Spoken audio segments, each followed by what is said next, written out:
In this video, we will be reviewing section 7.3, which is solving absolute value equations. So in this absolute value equation, you can see here, I don't have my absolute value isolated. So the first thing I'm going to do, since I've multiplied it by 3, is divide by 3. And I'm going to divide each term by 3 to get that absolute value by itself.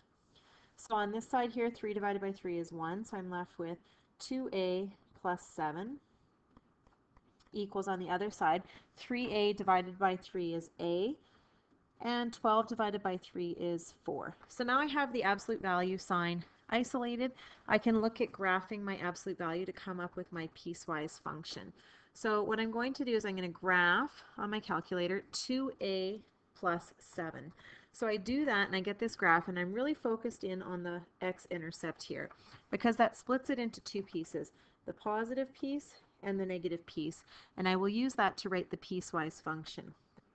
So I can say that f of x, my function, is going to be positive. So it's positive here. So when I take the absolute value, it will remain positive. So the function stays as 2x plus 7.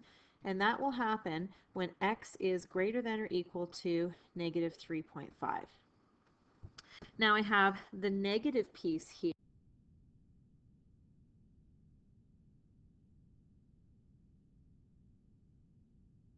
In the x-axis. So it will be the opposite. It will be 2x minus 7, and again that will happen when x is less than negative 3.5. So there is my piecewise function, less than negative 3.5. So the next thing that I want to look at before I look at my cases is any implied restrictions. So you can see on this here, when I take the absolute value, it will always be a positive. So I know since it's an equation, the right-hand side must also be positive. So that means that a plus 4 has to be positive or greater than or equal to 0. So subtracting 4 from both sides, I get that a has to be greater than or equal to negative 4. So what I'm going to do is I'm going to put those cases and that restriction together to come up with my solutions. So you can see here I have two cases and I have a restriction. So when I'm solving, I want to just keep this in mind at the very end. So my first case was the positive case, and I'm going to solve that for a. So I'm going to do that by subtracting a from both sides of the equation. So here I have 2a take away a plus 7 equals a minus a is now 0, and that's equal to 4. And then I will subtract 7 from both sides, and I get that a is equal to negative 3. I want to check that in two places. The first place I want to check it in is the subdomain, which says a has to be greater than or equal to negative 3.5, which it is. And I'll check it against my restriction, which is that a has to be greater than or equal to negative 4. So it is also. So it's true in both cases, and I'll check it in a minute. Let's look at case number 2. So case number 2, I'm going to solve for a, and I want my leading coefficient to be positive. So I am going to add 2a to both sides this time.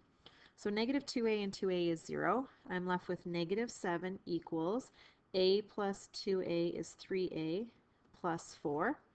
I will subtract 4 from both sides, and I get negative 11 is equal to 3a. And to solve for a, I will just divide both sides by 3. So 3 divided by 3 is 1. I get a is equal to negative 11 over 3, which is about negative 3.7. So I'm going to use that and check it again in two places. I'll check it in here, my subdomain, and negative 3.7 is greater than, or sorry, less than negative 3.5, which is good.